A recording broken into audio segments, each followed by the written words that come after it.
Horror Coast to Coast is a movie review podcast featuring strong language, horror film spoilers, and discussions of violence, gore, and disturbing subject matter. Listener discretion is advised.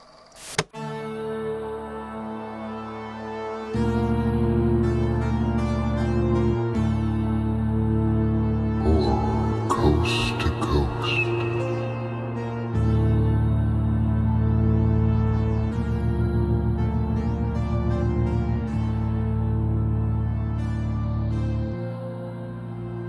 Welcome to Horror Coast to Coast, where we review horror movies from opposite sides of the continental U.S.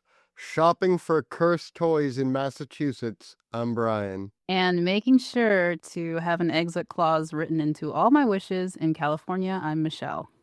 This week we watched Obsession from 2025, written and directed by Curry Barker.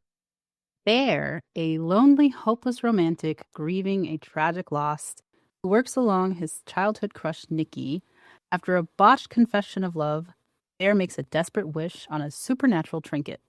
His wish for Nikki to love him is granted, but it unleashes a dark, sinister entity that slowly warps Nikki's personality and their relationship into a terrifying, codependent nightmare. All right. This one was, That was a very detailed summary. that one was very specific and accurate. Yeah. So we have like a crazy cold opening with Bear staring straight into the camera, confessing his love. Yeah, real awkward and up close, pouring his heart out, and then we zoom out and we see that this is not actually Nikki who he's confessing to. It's some girl who like agreed to do this. I think she's the waitress. Oh, is it the waitress? And his best Yeah, I friend's think she's the there, waitress. and he's like, yeah, that was way too much. Nikki would literally vomit if you said that to her. Yeah. And so at this point, that's the setting, and it feels very like kind of buddy moment where you have these two guys and one's helping the other out, and there's nothing really suspicious happening. It's kind of just, all right, cool, cute, what's happening? Yeah. Then I think at this point he goes home. Yeah. And he finds his cat dead, and there's an open pill bottle, and he's like, how did you get into these? And I'm like, good fucking Yeah. question. Yeah, I was a little confused about that too. However, you can see on the ground that there's a mix of cat food as well. So I don't know if maybe he like left it on the counter and left the cat food on the counter and it all just kind of toppled to the ground. I really don't know, but it feels very much like owner error, you know, and he's maybe, I don't know. But it kind of clues us into the fact that he maybe has some mental health struggles because he opens the cabinet and he has like a bunch of prescriptions in there. Yeah. I'd say it definitely has to be owner error, because like there's no Yeah. way, if you're even remotely responsible with your pills, there's no way your fucking cat's getting in them. Yeah, and it's crazy too because the cat is like frothing at the mouth, and well, I mean it's already dead, so you can see the foam and stuff, and it's really sad, and he's very sad about it, and he's like essentially he cleans up and he's crying, and it's a sad moment. Yeah. And then he gets a call from Nikki asking if he's like coming to hang out tonight. And he's like, nah, Yeah. I got a lot of stuff going on. Yeah. And we forgot to mention in the first scene that he tells his friend Ian that he's not sure when he wants to let Nikki know about his feelings. And he's like, well, maybe I'll tell her at trivia. And he's like, don't you dare fucking tell her at trivia. That's like our social thing, and you're going to make it weird, which totally understandable, right? Like, and so he's like, okay, whatever. And then she calls him and tells him, no, you should come.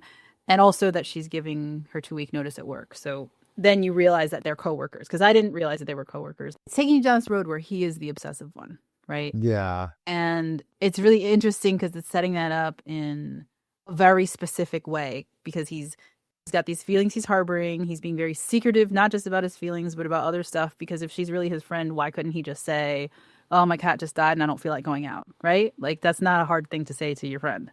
Yeah. But it's weird because he's very suspicious to me here, and like this whole opening, not just because he has these like hidden feelings, but also because he's he's secretive about something, about stuff, about other things that feel more than just his feelings. But anyway. Yeah. So he agrees to hang out and he wants to buy like a gift for Nikki. So he stops in a shop on the way and he's thinking about getting her like a necklace with a crystal. He's like, which ones are like good vibes? Oh yeah, when he's on the phone with her, she's like, "Oh crap, I dropped my necklace." And so he just assumes she's lost it. And then he finds a thing called a One Wish Willow. And there's a website, onewishwillow.com. I don't know if like they're sold out. So I don't know if this is like a real thing or a marketing ploy. Like I don't know if people were really buying them. Oh my god, the first thing I wrote down in the theater was Googling the curse. Oh yeah. He does Google the curse. When you said there's a website, and when he does it, I was like, "Oh, I can see the website. I wonder if it's real." And I was very sure that you were going to look it up. So.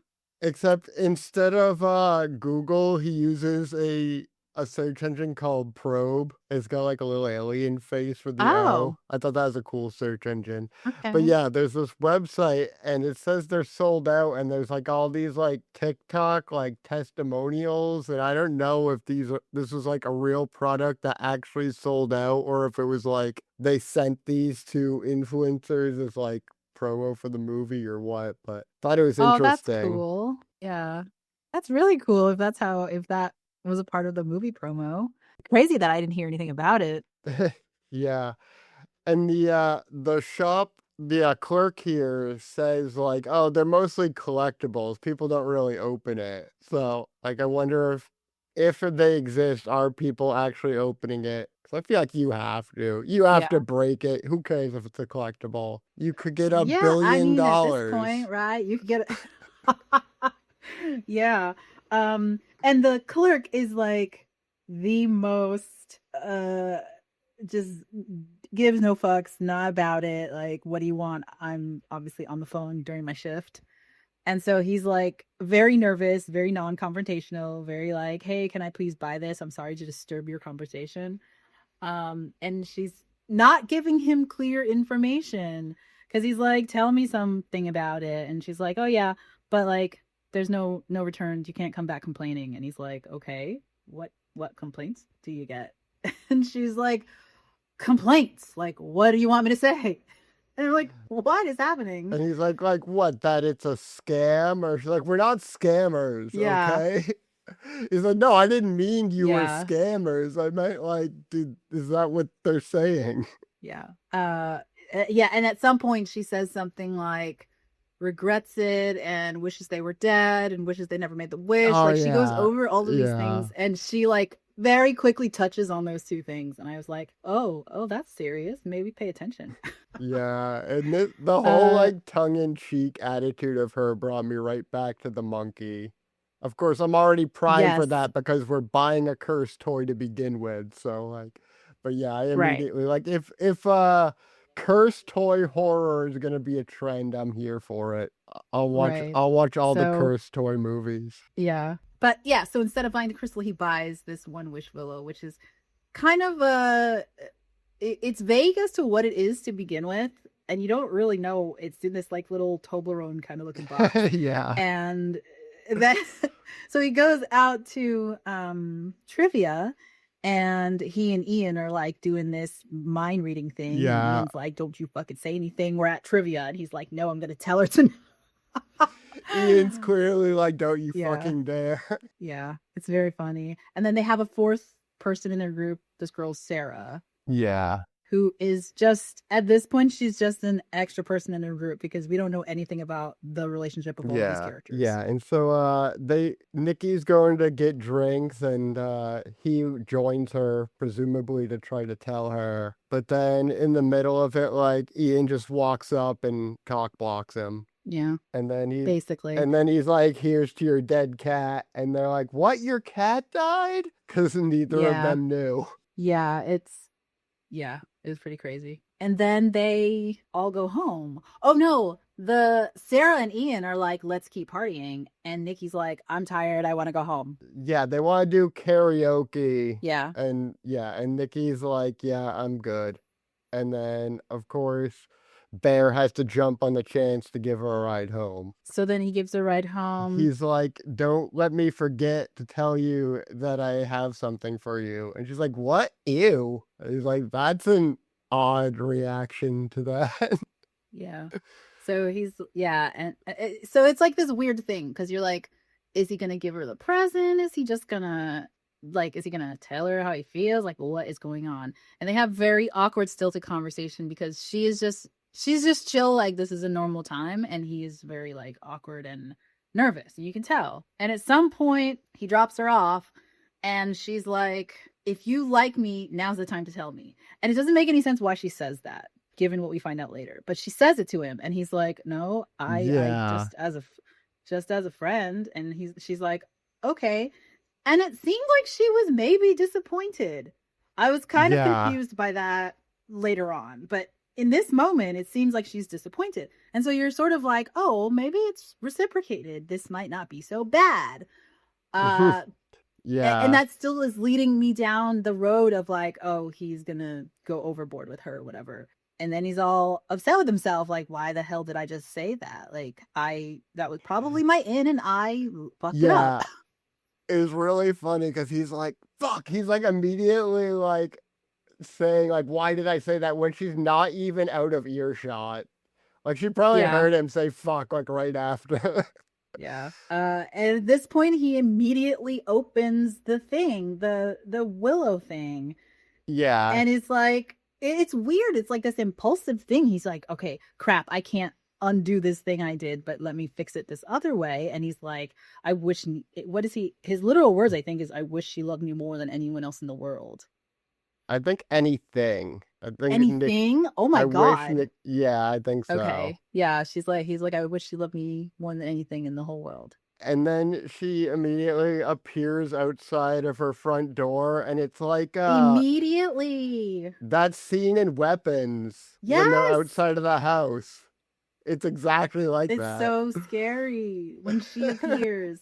And I have to tell you that so there's this like undercurrent going on in the movie so far where there is a little bit of self-deprecating humor. There's a little bit of like dating world, friend world, that kind of the humor of like, you know, being young and awkward shit happens. But the women in the theater who are directly seated to my left really didn't understand it, and they thought it was just straight laugh out loud guffaw humor. And so every little thing they would burst out laughing, and they were like in their 50s. And I was like, okay, guys, like, first of all, this is not funny in the way you're laughing, and also not funny in the way you're laughing, and also you're real annoying.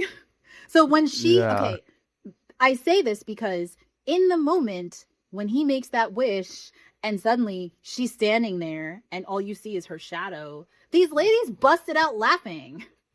And I'm like, this is not a funny moment. It is maybe shocking and awkward and he's surprised, but it's not funny. I don't know what you're laughing about. I don't know. Maybe some biddies just got high and went to the theater. I don't fucking know, but it was annoying. But yeah, so she comes back to the car and she's a maniac. Yeah, so she's like, do you want to come in? Because I lost my cat. And he's like, what? You lost your cat? I mean, you lost your cat. And I don't want to be alone right now. Can you come inside? And then, and then she has like a realization moment where she's like, wait, what the fuck? Like, she's like, where the fuck am I? And then she's like, what the fuck? And then she snaps back and she's acting all like weird again. Yeah. And then he is basically like, no, I think you should go inside. And it's weird because you're like, I'm confused. Aren't you madly in love with her? And isn't she inviting you in? Why are you saying no? But I guess maybe he's like, she's been drinking or something. I don't know. It's not clear. He's just as weird. She is acting fucked up. So she absolutely is. It's like she went inside and like did a whole bunch of blow or something. Came back out and was like, hey guy, yeah, come on in, let's party. Yeah. So she's being super weird. She's being super weird. And he is basically, please go inside. And instead, she opens his door and gets in and is like, my dad's dying. Yeah. He's like, oh my God. And then she says something like, I'm sorry about your cat. He's like, I think you have me beat. Yeah. And so she gets him to come inside and they end up like hooking up. And in the middle of that, she has like another realization moment and she's like, wait, what the fuck? What the fuck? And she like falls off the bed backwards. And it's really, really just like fucked up existential moment because you can tell that she's like the lucid Nikki is like coming into consciousness in the middle of something she didn't consent Right. to. Yeah. And And then she immediately snaps back. Yeah. And in Yeah, and in response, he's like, did I do something wrong? He's like shocked. And she's like, no, I thought I saw something. It's fine. Yeah, I don't know what I thought in this moment because to me, I was, looking back, I see it exactly how you're saying. But in the moment, I thought, well, maybe there's some kind of force or demon or something that has taken over her, and so it's causing her to see him specifically like in a certain way, and that's why she's freaking out. And then it kind of goes away after a minute. But it makes sense that it's her kind of snapping back into reality before maybe this whole thing really gets rooted. Yeah, because it happened earlier at the car, and it seemed like she had a moment where she's like, how the hell did I get here? I was just inside. Like the second he snapped the one wish Willow, she just like stopped having consciousness, and then she gained a second of consciousness like 5 minutes later. So yeah, I was thinking about that like the whole time. Like it's fucked up to think about. She's just like getting little glimpses of this like reality that's getting further and further away from what she actually knows what was going on. Yeah. And it's interesting too because it sort of implies that this wish doesn't actually change the person. It overlays them with another entity that becomes this version of what the wish wanted them to be, right? It's not her genuinely changing her feelings. It's a totally separate persona, which is crazy. That confused me about like what happens later on, like in light of the other wishes. So we don't really see a lot go on at first. It's just sort of like, that was weird, but he's willing to overlook it. Or she does some other weird thing and she's willing to overlook it. But then it culminates in somehow she comes to his house one night. Isn't she like staying at his house? Or is that not yet? No, that's not yet. Because he's at home at one point because he's like, I think something's going on with you and I gotta go home.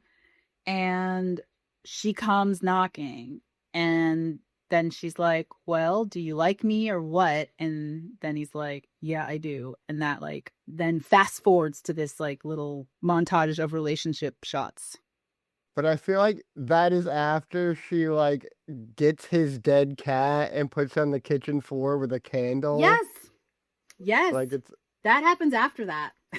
So that happens That's like what I said, like the night after they hook up, and then she's like, oh, I was on MDMA, so that's why I was like that. And it's like, okay, so why did you do the cat thing? Were you still on MDMA? Morning. Yeah, the next morning. Yeah.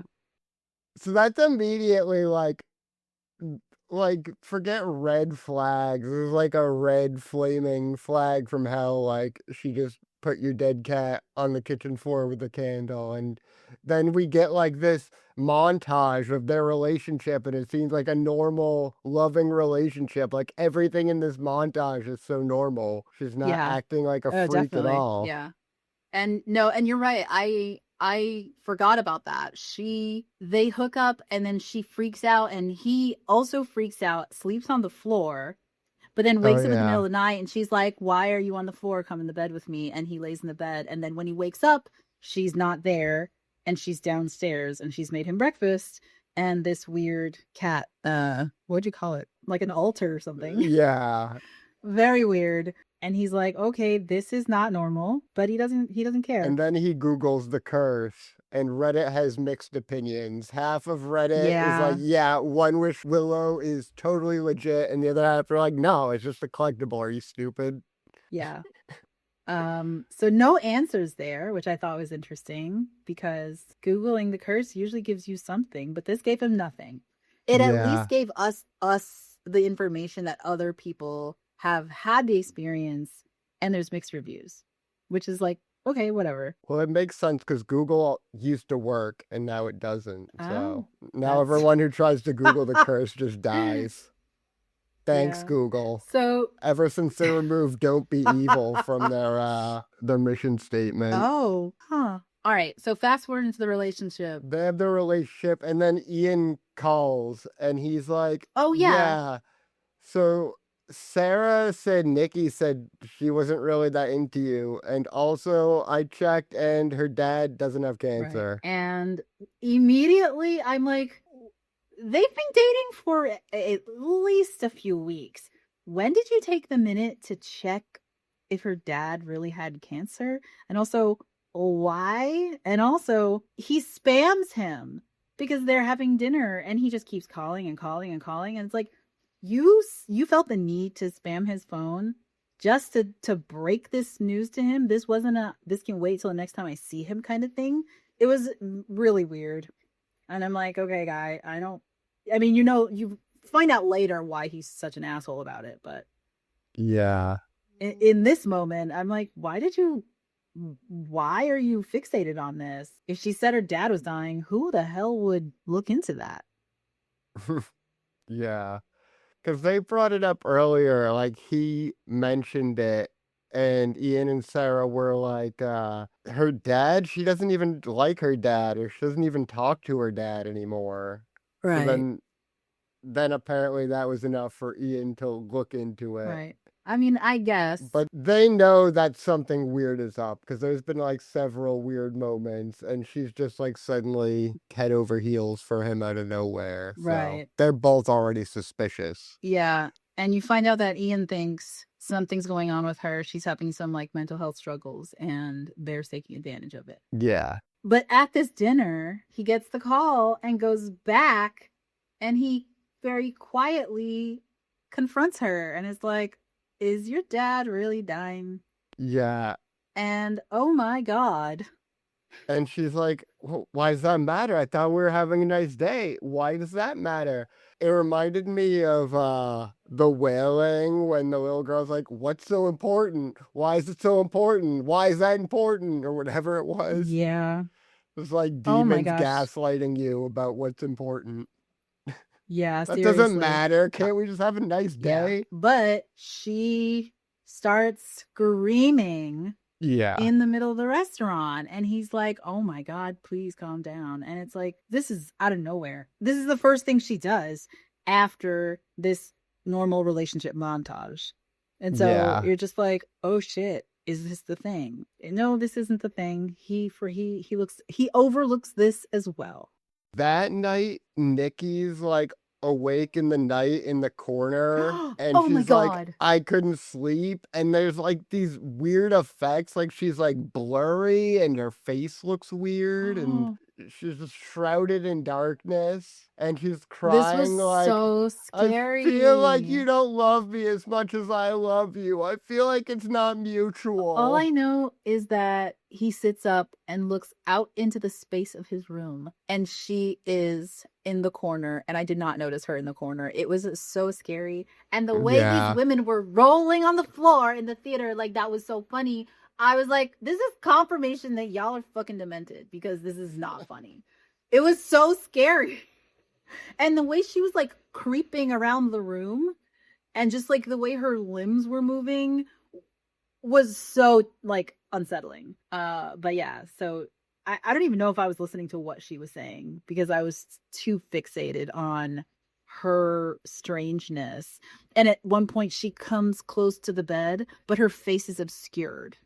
So you can't really see it. And if you kind of try to squint through the darkness, her features look unnatural. It was crazy. Yeah, and this whole like time ever since he made the wish, pretty much, like, you barely get a look at her face that's not obscured by darkness. Like, she is a silhouette for a lot of this movie. So I actually wrote that down, that it's not just that. There are no women in the shots for a good portion of the movie. At the beginning of the movie, the shots are of their midsection, or the shots are of the guys talking, and then like when I they're swear sitting. I didn't know what Sarah's face looked like until she was in the car. Yeah, right. When they're sitting at the trivia table, they show the shot is of the back of her head.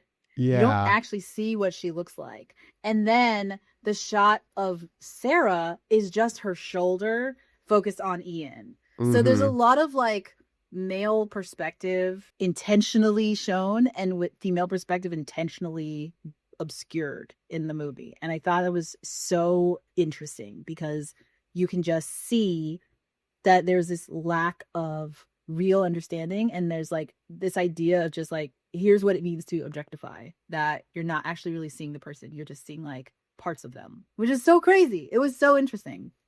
But yeah, you don't see her face in a lot of the movie, and then you don't see her face again after he made the wish. Yeah. So then that morning, Nikki tells Bear that she packed him a lunch. So he goes to work and he eats his lunch. And then in that, there's a note that says, how's the What's cat? What's the verdict on Cat? Yeah. And this comes after he talks to Sarah, and this is when we first see their interaction. And it's obvious that Sarah has some feeling for him. Yeah. And she's like, what's the deal with you and Nikki? You're like out of nowhere dating. And he's like, what do you mean? It's not out of nowhere. We're having a great time.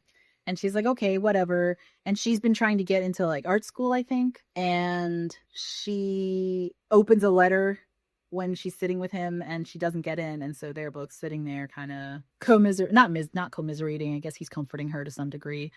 And then she grabs this Post-it and is like, what does that mean? How's the verdict on Cat? And he's like, what the hell? What are you talking about? And she shows it to him, and he realizes, holy shit. Yeah, and it took me a minute. I was like, what the hell Yeah, does that mean? Oh. It took me a minute too. And I was like, ugh, did we have to go there? Yeah. But it felt very much like what is that movie? I always say Basic Instinct, and I mean the other one, the Glenn Close one. Oh. Fatal Attraction? Yeah. Okay. It was a very like Fatal Attraction kind of moment, and I was like, I wasn't expecting it, but I guess you have to have something happen to the family pet in order to prove your love. Oh god, it was gross. But then he goes back and he's like, I was very upset by this. You cannot do this. It's not like this is the red flag. Okay, I gotta slowly exit. No. He's just like, I was very upset by this. And she doesn't seem to care about his real feelings. Yeah. Which I thought was such an interesting thing, because this whole movie is like a comment on a specific kind of love, right? Because loving someone doesn't equal obsession. But at the same time, obsession isn't necessarily a love at all. Like, it's not, because she doesn't seem to care about his desires and his real desires and his wishes, and all she cares about is keeping him in close proximity to her. That's basically all it is. Yeah, I was a little confused about like what would motivate her to do this, because it's clearly not anything to do with making him happy. So it's just like, is this just a demon fucking with him for his hubris? Yeah, I don't know. So that was what I was wondering about. Like, the things that she does that actively torment him, what is the goal there? Right? Because like even in Fatal Attraction, where I'm kind of poking fun about the family pet thing, Glenn Close, I don't know if you know the movie, but I haven't seen it. Well, Michael Douglas like has an affair. I think it's Michael Douglas has an affair with Glenn Close, and then breaks it off, and she freaks out. And one of the things she does is she starts stalking his family. And in stalking his family, she breaks into their house and she boils their rabbit. Yeah. And when he comes home, or when the mom comes home, the mom finds the rabbit boiled on the stove. And that's just like her taking out her anger and taking out her anger of being rejected. That's not what's happening here. So I was kind of confused about what is this supposed to be doing? And you're right. In my mind, I immediately start thinking it feels like a demon. It feels like there's another force going on. And maybe that's what it's supposed to be portraying to you, to the viewer, that this isn't really Nikki. And then she comes out of the bathroom and is like, but I'm your freaky Nikki like you wanted. And he's like, no, you hate being called that. Yeah. And it was just a lot of like mind games, I think, is what she was playing. And it didn't really make sense. But maybe I'm looking at it from the lens of like reasonableness and being rational when it comes to like those kinds of relationships. But this did make sense.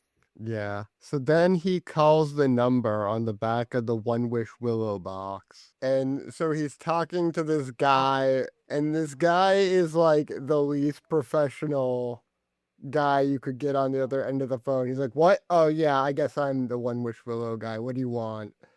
And he's like, Yeah. I need you to fix a wish. He's like, we don't fix wishes. Yeah. Would you like me to cancel it? And he's like, no. And then he like thinks about it. He's like, wait, can I do that? And he's like, no. And he's like, why would you suggest to me? Why would you suggest to me that I could? Oh, man. But this is for me when Bear is like completely irredeemable. When his initial reaction is like, no, I don't want to give her back her free will if it means she's not going to be in love with me. I Yeah. just want her to not be a psycho, but Right. still be in love with And me. the thing is, though, I'm not even sure he is really all that. Maybe he's aware, but he's in denial about the fact that he is basically taking advantage of her. Like he seems to be acutely aware of it to some degree, but he's largely in denial, and he really does. There's a lot of victim blaming, right?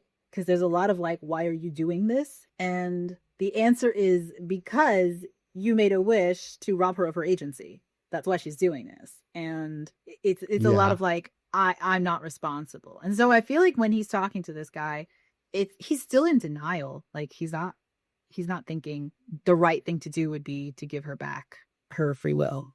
But it's also just like you should be like desperate to have this wish undone because she's clearly a danger to you and herself, and she's not herself. So like it's crazy to just immediately be like, no, I don't want the wish reversed. No, he has some there's moral ambiguity with him for sure to have made the wish in the first place, right? But I agree with you. Yeah, but I can't blame him for that because you think it's a stupid toy. So it's like, sure, I might do that. I might be like, I wish you loved me and snap a stupid toy, but you don't expect it to work and steal her free will. Yeah. And then when he realizes it works, instead of being horrified, he leans into it. Even when it's especially horrifying. Like, it's not even like you should be horrified just at the fact that she's forced to be in love with you, but she's also like digging up your dead cat and like feeding it to you. So and you should be horrified at this point. Yeah, and what's so probably. interesting is that those moments when she snaps back as herself, that's when it really hits home. And I think you may have you already said this, but that is when it really hits home that she's being forced, not that it is really her. And I thought that's the moment when I'm like, okay, now I feel like I'm going to figure out how he's going to save her, because this is a lot. But anyhow, in this conversation, the guy says, well, if you die, the wish goes away.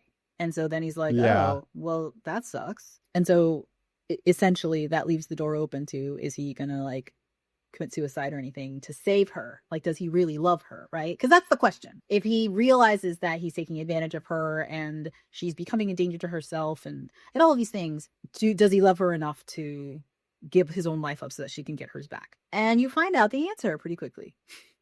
Yeah. So this is the point in the movie normally where the protagonist like levels with his friends and they try to figure out a way to save their friend without doing a murder or suicide.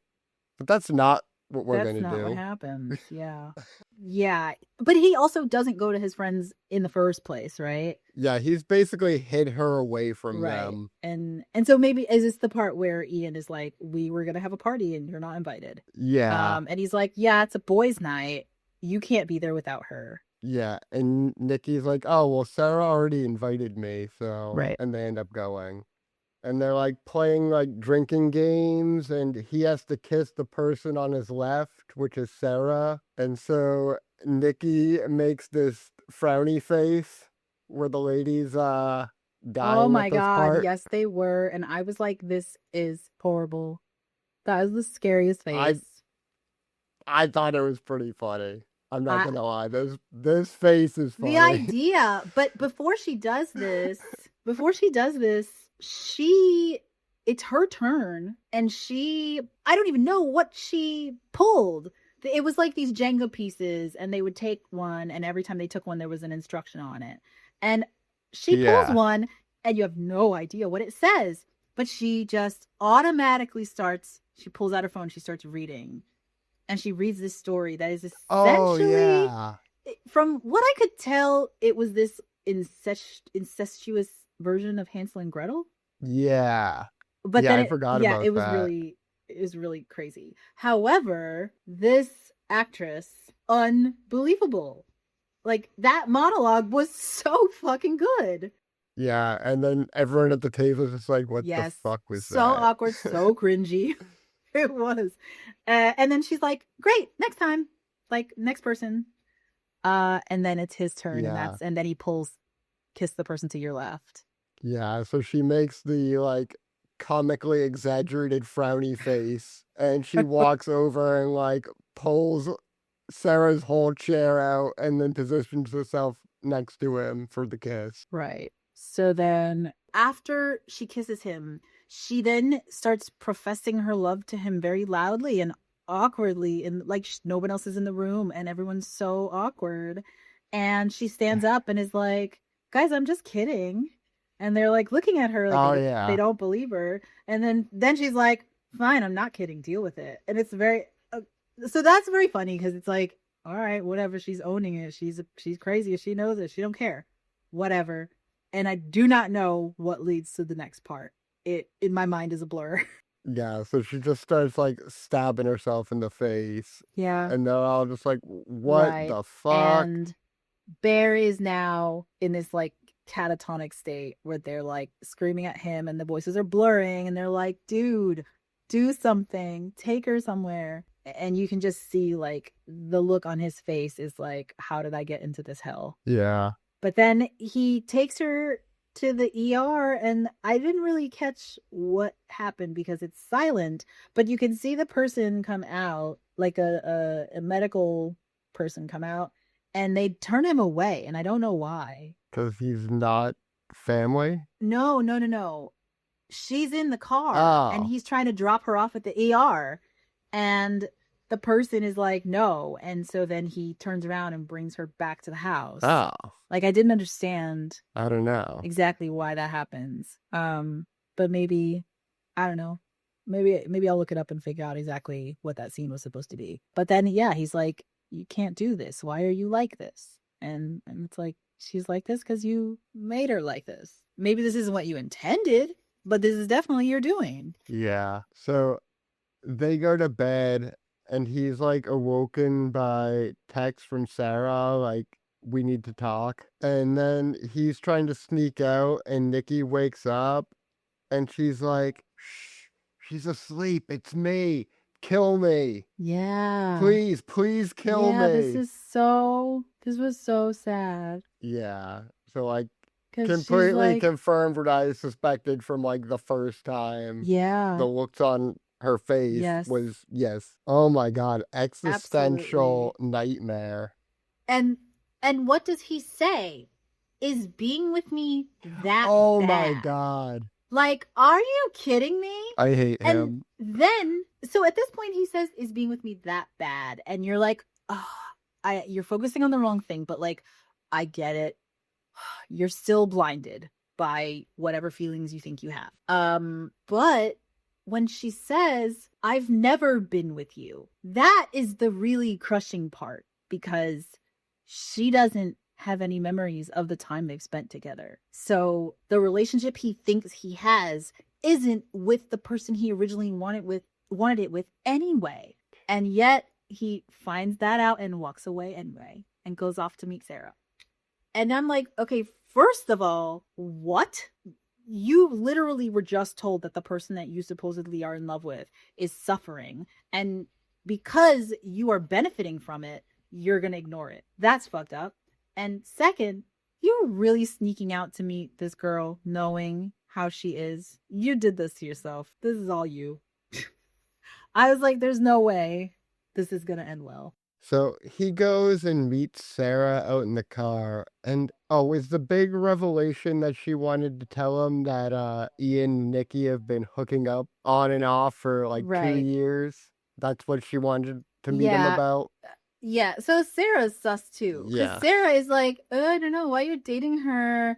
She's been hooking up with Ian. I don't know why you think she likes you. She doesn't. It was very kind of Yeah, petty. and she's like, you deserve someone who isn't taking advantage of you. Like I clearly am right now by manipulating you with this information. Yeah, so she's mid coming on to Bear when through the window, Nikki smashes her face into a brick until there's like nothing but bloody pulp left. And oh my God, that scared the crap out of me. You should be expecting it given the circumstance, but there's no way to be prepared for when it happens and how quickly it happens. It's insane. Yeah, that shut those ladies up, let me tell you. I was like, good. I was like, not cracking a smile now, are you bitches? Because that was intense. It scared the crap out of me when it happened. I'm pretty sure I jumped because Sarah is mid-sentence when it happens. Yeah. And you're like, oh, and it's awkward too, because you're like, oh no, are they going to kiss? And she's going to see it and something awful's going to happen. Like you're processing that moment when it gets cut off. And it was like, oh crap. I didn't even get to go down that road in my mind. Like, thinking like, oh gosh, it's going to be so weird and they're going to kiss and it's going to be awkward. No way. She's in the middle of being like, somebody like me. And the brick comes through the window and then she, boom, smashes her face. And awkward amount of times, but like overkill. Yeah, it's insane. Oh shit. And then she's like, you're going to help me hide the body, sweetie. Yeah. And so he does. And then he goes to the shop where he bought the One Wish Willow, and he sees like the stand he got one on is like empty, and he's like freaking out. But then the guy's like, yeah, we still have them. Yeah. And he's like, why did you tell people? Why do you sell these things? This is so awful. This is so immoral. And he's like, well, I don't understand. It's like, I got my wish. Like, I got my wish. It was great. What happened to you? Which made me wonder, in a world where people can just buy wishes, how is this the only weird thing happening? Yes. Like, I kind of want to know that. Like, I've expected the shopkeeper to be like, it's a toy, I don't know what the fuck you're talking about. But that guy was like, no, I used my wish, it was great. And so then you're like, oh, okay, I guess it's real and everyone knows and people are just getting their wishes left and right. So he buys one. Actually, he buys more than one, right? Because he buys it, he tries to break it and erase his wish, but he can't break it. And seemingly the reason is because you only get one. And so he takes the second one and drives to Ian's house. Yeah. And of course, Ian thinks he's completely full of shit. Yeah. He's like, please, just wish that I had never made that wish. Undo this for me. And he's like, okay. And he snaps it. He's like, I wish for $1 billion. And money just starts raining down. And I'm thinking, is it going to crush him to death? But it doesn't crush him to death.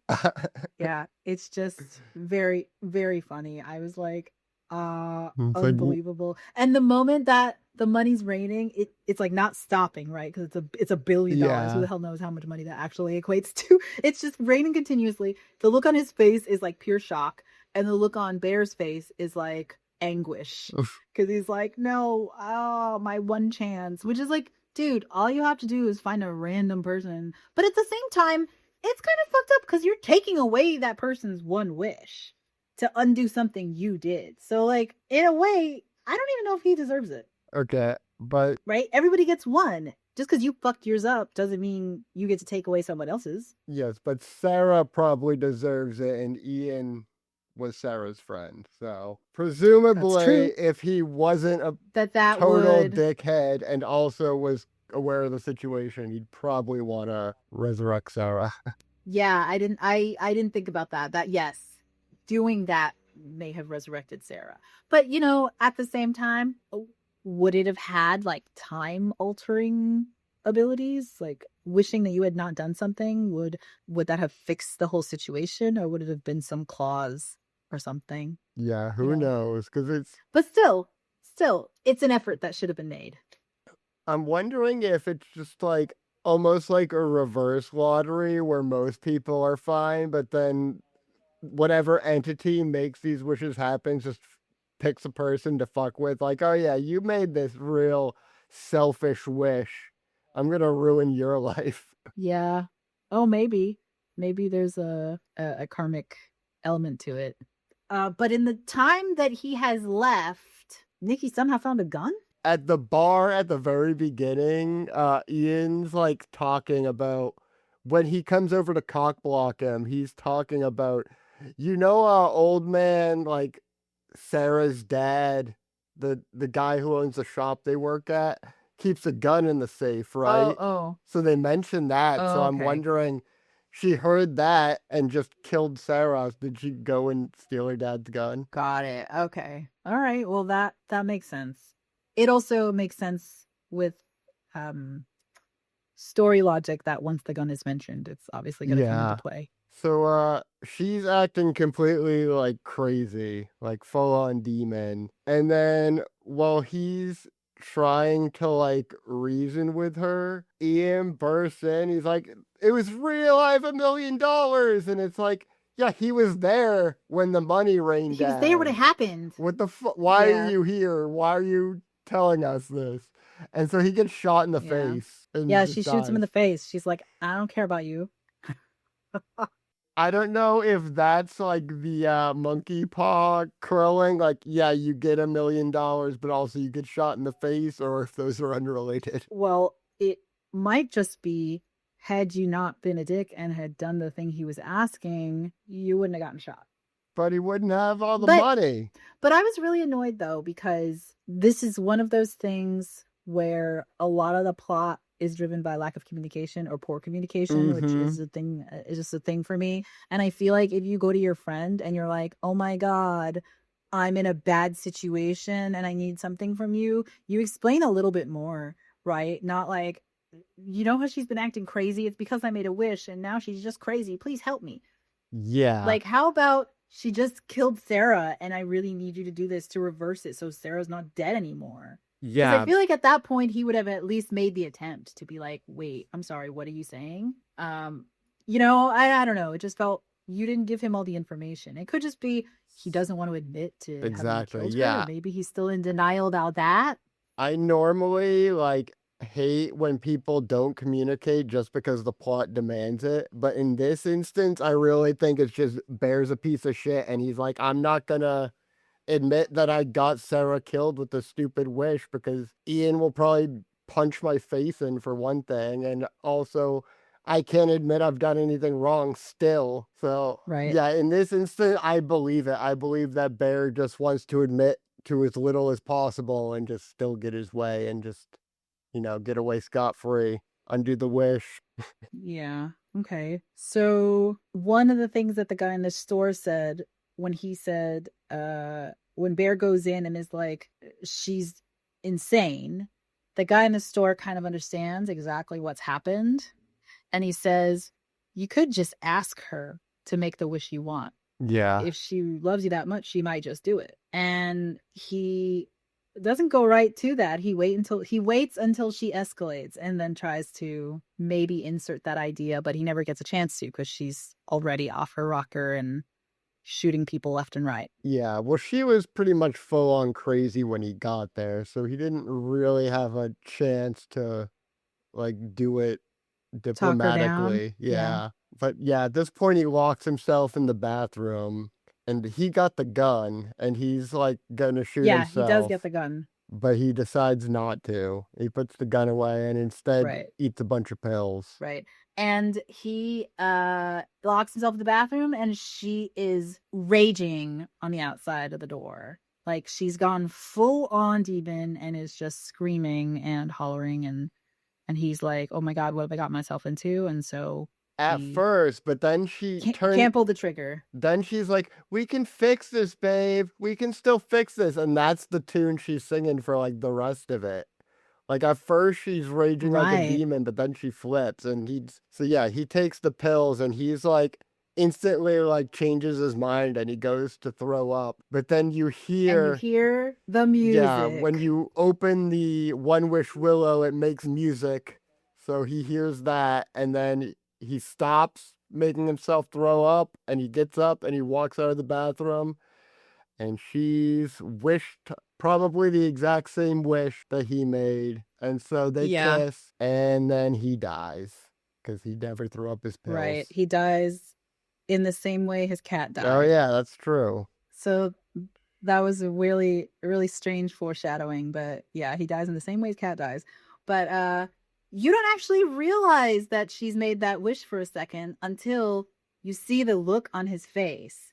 And it is a creepy look because it's not that different from how he's been this whole movie, which I think is such a great commentary of like, he's the one who's been obsessed, right? Even though she is the one who is doing the more obsessive behavior, he is the more who he's got this like insidious kind of obsession going on. But he walks out and he just has this like, I don't know, just look on his face and walks over to her. And when they embrace, the camera pans down and you see the thing snapped in two.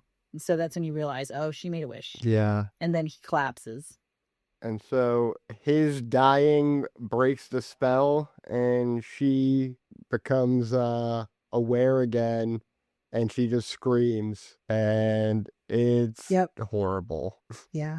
And that's it. It's it was a ride. It was crazy. Poor Nikki, man. She did not deserve any of that. She wakes up and all of her friends are dead. Yeah. I mean, besides the fact that, you know, he's been using her physically for however long their relationship or the spell was going on, she comes to and like her entire life has changed. It's wild. Yeah. Also, Sarah's body is in their house because apparently she never got rid of it. She just like stripped her naked and put her in the kitchen or something on a chair. Yeah. It was really bizarre. But yeah, I think they did have a scene of them getting rid of it. So I think she got rid of it just like she did with the cat. Like he buried the cat and then she dug it up and then they got rid of Sarah and then she got Sarah back and put her in the kitchen in the same way. Yeah. Yeah. So anyway, I thought one thing really cool is at the beginning when he is sitting on the bed and he's crying because we got that cold opening with him talking, like giving that monologue about how much he loves Nikki and whatever. We don't get real credits. And so when he's sitting on the bed crying, the camera pans down to the edge of his bed and the word obsession is stitched into the blanket. Oh yeah. And so I thought that was really kind of a poignant idea of like obsessiveness being becoming like a foundational thing that's like etched into something in a way that can't be undone, right? Yeah. But yeah, I really loved this. There was a lot here that I loved, a lot of commentary that was really, really smart. It didn't have the greatest movie going experience, not just because of those women, but also to my right was a dad with his teenage daughter. And I was like, okay, one, that's awkward just because of the kind of movie this is. Yeah. And two, he had to explain stuff to her. Like every time Nikki would come out of whatever and be like, wait, what the hell's going on? The dad was like, So she's like coming out of it and like that's who she is, but then she goes back into like he's whispering the explanation, right? And I'm just like, if you can't recognize what's going on in the movie, this movie's too much for you. And like, just watch it and shut up. Like, maybe you'll understand something, but like, don't sit there and narrate the whole fucking movie. It was so annoying. So I was like, Besides, they spell it out for you later. Like, she's like, that thing's asleep. It's me, the real Nikki. I'm trapped. Please kill me. Like, it doesn't really Right. get more spelled out than that part. So she right. would have got it eventually. And at the end, what prompted me to walk out is the second he ODs, the dad is like, and now she's going to come back to herself. How? And I was like, just let it happen. Just let it happen. Please let it happen. Yeah. Like, why? I was so annoyed. And then it happens. And actually right before it happens, Nikki grabs that gun and is about to shoot herself. She puts it in her mouth and then it happens. And so there's this moment of like, oh no, is she going to kill herself before she comes back? Because that would have been a fucked up ending. Yeah. But it didn't do that. And I was very nervous that it was going to. So I'm glad it didn't. But yeah. Anyhow, point is that despite the movie going experience that I had, I still enjoyed this movie on its own. I actually considered going to see it again later in that day just to get a different experience. But I didn't have the time. But I don't know. I loved it. So you said you were confused about whether or not Nikki initially liked Bear because of what comes later. Yeah, because later on when Ian and Sarah are like, she said she likes you like a brother. And so I was like, I don't know. Are they being manipulative or is that true? But all of that information comes from Ian. Ian says Sarah said that. Okay, We don't so you really think- get. Yeah, I think Ian's just full of shit. Okay. Because it doesn't make sense otherwise. Right. And I think Ian's Okay. jealous. And then Sarah has her own motives. Yeah. But Ian's like setting him up for failure the whole time. Like he tells her to call her Freaky Nikki, which she hates. Like she'll think it's funny, and then he's always being like, "Don't tell her. You got nothing but time. Don't worry." Like he's always just trying to set him up for failure. So I think all of that was Ian's jealousy, Okay. and I yeah, think she did. I She was didn't kind get of it. into I mean, him. I got it as like he sucks, but I didn't get that he was jealous. I more saw he's being manipulative because he's getting a benefit from hooking up with Nikki and doesn't want to give it up. And then when they start dating, he gets annoyed. So I was sort of like, I see what you're saying and I agree with you. I think he probably was sabotaging him to a degree and probably also relying on him being timid and not really making a move. And so he's taking advantage of him because he knows like, oh, this guy's never gonna say how he really feels. And it's funny because that whole speech he gives at the beginning, now having heard a little bit of her actual personality, she may have responded well to it, which is so fun because at some point he says something when he's in the car with her and she's like, you know, you can always call me. And so there is clearly a connection between them. Yeah. And then he says that she is always the person that calls to check on him and she's always the person that calls when something bad happens to see if he's doing okay. She obviously has some connection to him, that she obviously cares about him, right? So I don't think if he had given her that speech from the beginning, her response would have been disgust. I think if she really didn't have feelings for him, it seemed like she was a character that would have understood how to let him down gently, or she may have reciprocated. Who knows? But we now know that. I don't know. It's weird because I don't know if he was always a bad person or if he just had the ability to become this person when the thing he really wanted felt like it was going to slip from his grasp, right? Like, is this a story about someone doing something they're capable of, even though it's not really something they would normally do? Yeah. Because I feel like if you had told him at the beginning, if something horrible were to happen to Nikki and the only way to save her would be to kill yourself, would you do it? He probably would have been like, absolutely. Oh yeah, you probably would have Right? said Like that that. seemed like, Yeah. yeah. But then push comes to shove, he's negotiating, right? He's not jumping at the chance. When that guy when the call line he dials says, well, if you die, it goes away. He doesn't immediately think, okay, I can save her. Because he's not thinking about it as like something that's happened to her. He's thinking of the effect her actions are having on his life. Yeah. So it becomes this thing he's trying to fix for himself. And I don't know if he ever recognizes that it is a thing that he's done to her. Yeah. Which I don't know if that makes him short-sighted or what, but he does become pretty obsessed with the idea of just having her for himself. And it's interesting. But yeah, it's a interesting portrayal of not love. I guess Yeah. that's the best I can come up with. It's clearly a warped definition of something, but it isn't love. It's like a warped definition of Yeah. of like wanting intimacy or wanting to be close to someone because she has this like fear of being rejected and fear of being abandoned and fear of not being in close proximity to him at all times, which I guess it is the wish warping what he asked for. Or maybe he just didn't use the right words. I don't know, because there's no way to make she loves me more than anything in the world into she fed me my dead cat that she knows I'm upset about. Like, Oh, I agree. that's I don't know why gotta she did be that. just the demon fucking with him. Yeah, probably. Well, the funny part is that if he was gonna make a wish, maybe it's the idea that he lacks introspection because he doesn't understand how he's affected her by doing this. If he had a good sense of introspection, he might have wished that he had been brave enough to say how he really felt, and that probably wouldn't have had these consequences. Yeah.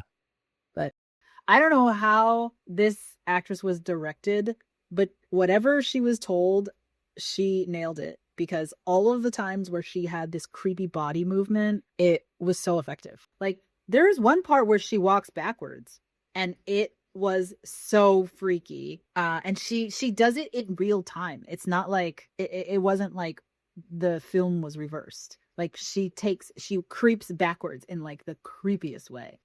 Yeah, this movie is like everything that the Smile movies were not for me. Like everyone Yes.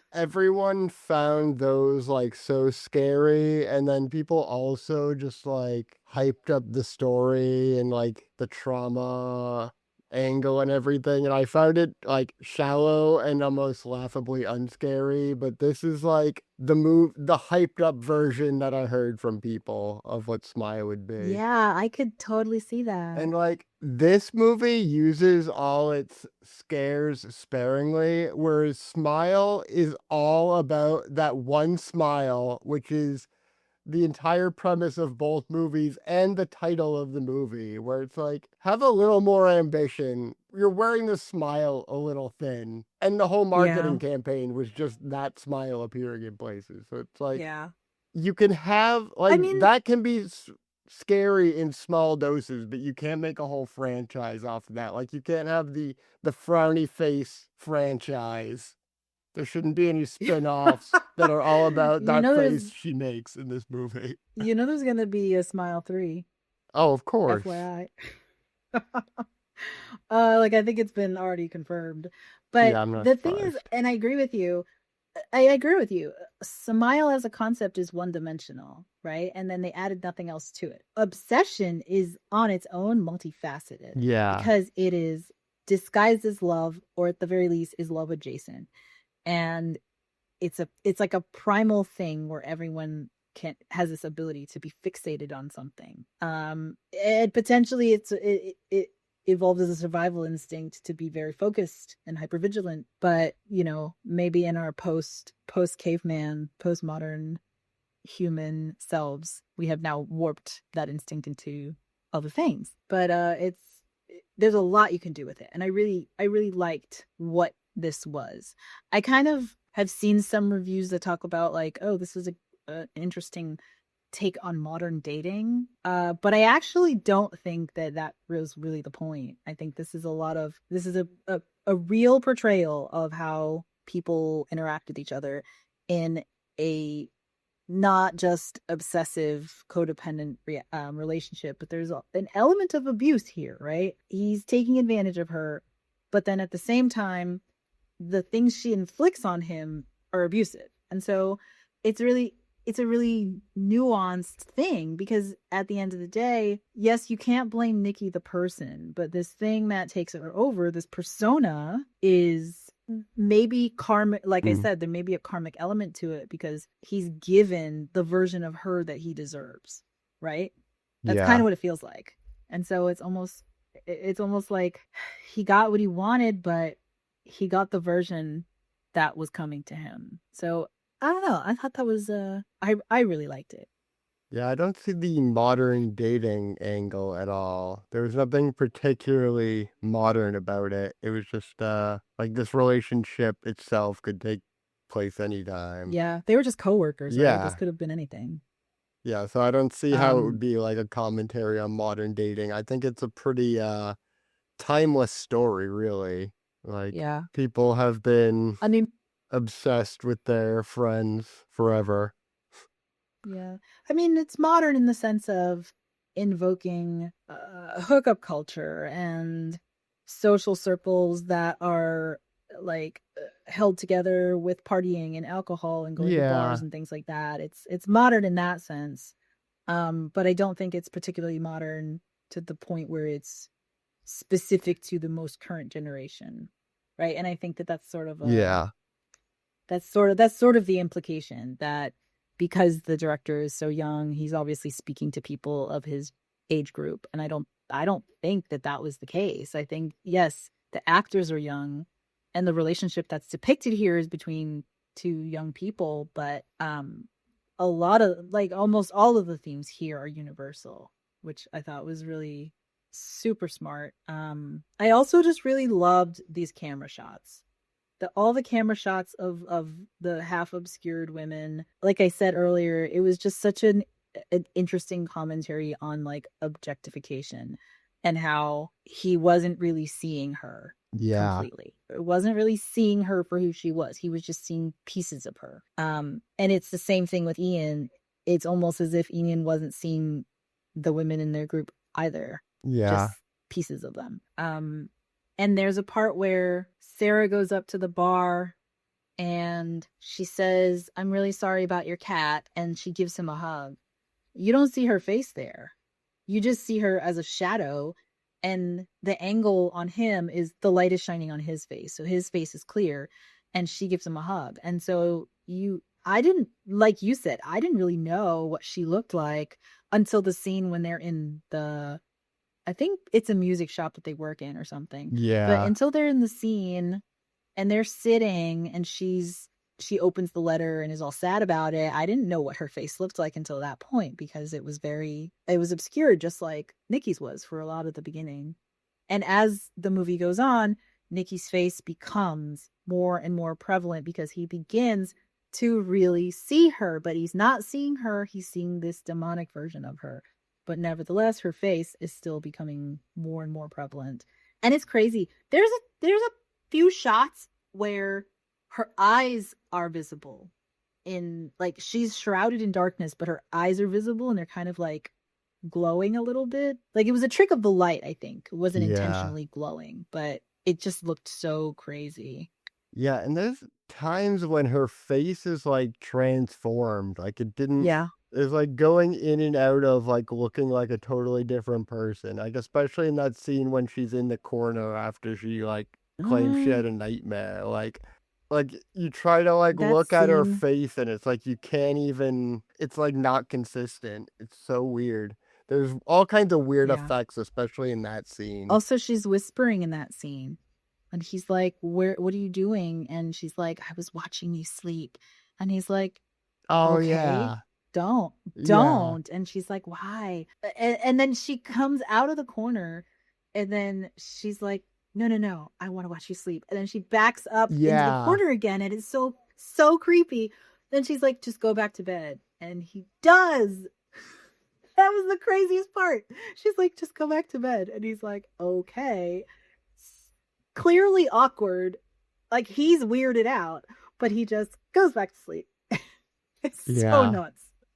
And that's his reaction to everything. Like, it's either go along with it or be like, no, Nikki, you can't do that. Yeah. But I mean, the thing is, I think it's really important that the movie portrayed those moments where their relationship was good and normal, because it shows you what he's trying to preserve, right? Because he wouldn't have been relatable at all. He would have just been a big old scumbag if it didn't seem reasonable that there was something he was trying to preserve, something real that wasn't in his mind, right? Because at the beginning, it was like, okay, you have this, you're fixated on this person, and nobody knows if this is something that is real because you have real feelings, or because you've just been fixated on her and you've built her up in your mind. Like, there's all kinds of weird stalkery stuff that could have been coming out of that. And so that gets cleared away, right? And so you see this thing that he's trying to get back to. You see when he's like, please, let's go back to that.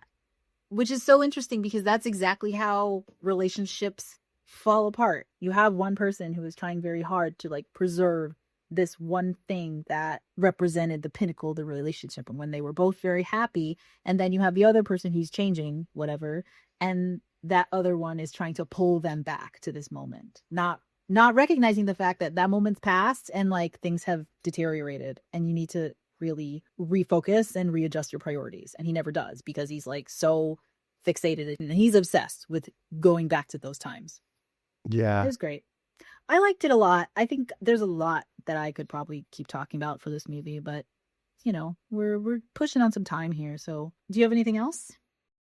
We didn't mention that on that phone call after that, at the end of that, he's like, oh, would you like to talk to her?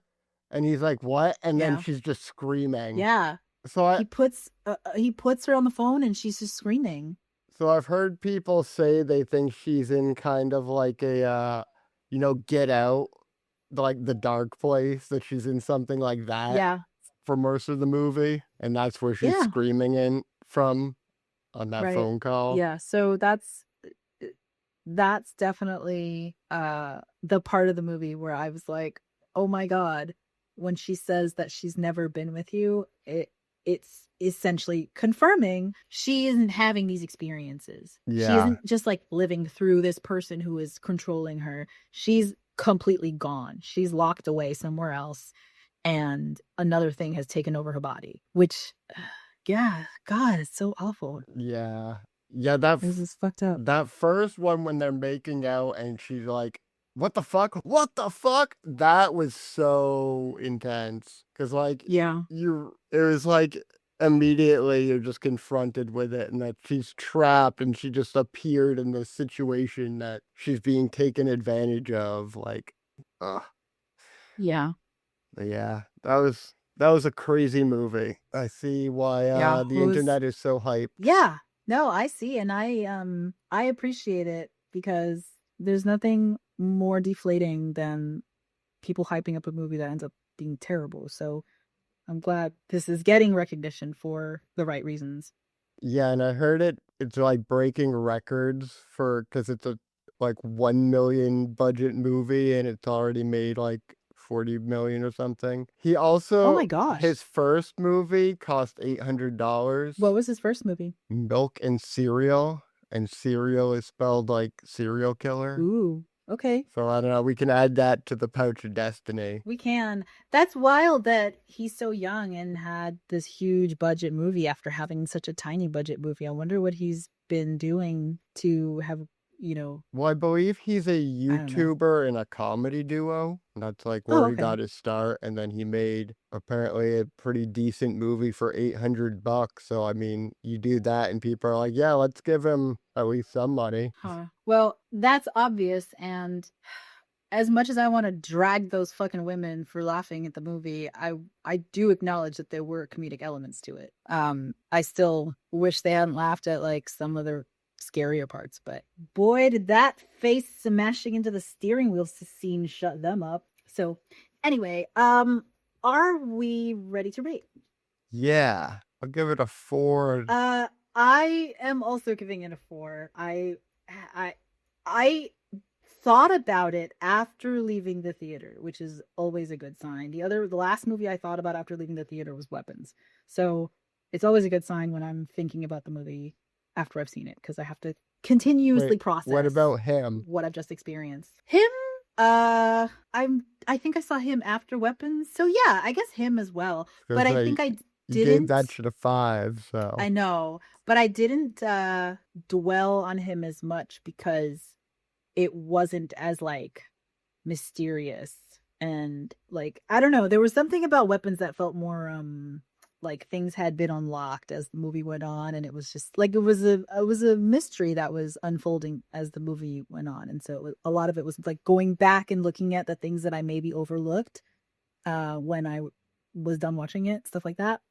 So yeah, but anyway, okay, so this did not come from our pouch. No. This was just a let's watch this movie. Okay, so are we gonna go back to the pouch? Yeah. Alrighty, let's do it. Ooh, what are we watching next week? Right, next week we'll be watching Paranormal Activity 2 from 2010. Oh my god! Now we get to see what has happened with Katie. Alright. So I've never seen this, even though I own it. Okay. I've seen it and I do not remember exactly what happens. However, one of the things we haven't followed up on, which we did follow up on off recording, is the alternate endings. And I had mentioned that there was one where Katie gets shot by the police and it wasn't on your DVDs. Yeah. And I was like, well, maybe I just imagined it. So I did some digging and I found the YouTube link that had the clip of Katie getting shot by the police, and I sent it to you. So it's crazy that didn't make it onto the DVDs. Someone got the Berenstain Universe director's cut and uploaded it to YouTube. Apparently. So yeah, the Nelson Mandela version, alternate ending version is in the link I sent you, so you've seen it and you know it exists. But that is not the ending that is the precursor to the next film, because Katie has not died. And neither is the one where she like slits her throat, right? Yeah, I've never seen that one. Yeah, that one's on the DVD. So it's the one where she chucks Mika at the camera, and then she like looks into the camera and there's like a Snapchat filter on her face. That's the canon ending, right? I think so. And that leads to the next movie. Okay. And that's where we're going to pick up. Hooray. All right. All right. Until next time. Until next time. This podcast is licensed under a Creative Commons Attribution Non-Commercial Share-alike 4.0 International License. For additional information and other media content, visit theferalthread.com. Thanks for listening. Until next week.